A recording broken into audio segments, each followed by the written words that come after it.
Right now, Manchester United have arrived in Bruges for the second leg of their Champions League playoff tie. However, they've arrived without goalkeeper David De Gea. We can go live there now to James Cooper. James, you'll be speaking to Louis van Gaal in around an hour's time. How much will his pre-match news conference, do you think, be dominated by talk of transfers? And what else can you tell us about these links to Neymar?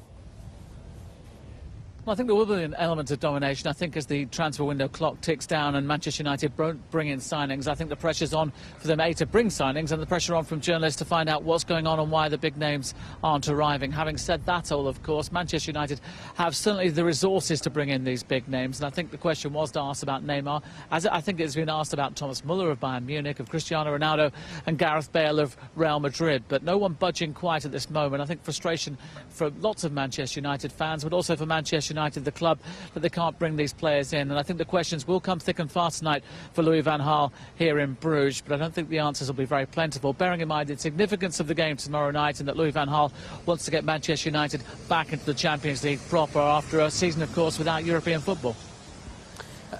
If not Neymar, then who are United targeting, do you think, before next week's deadline?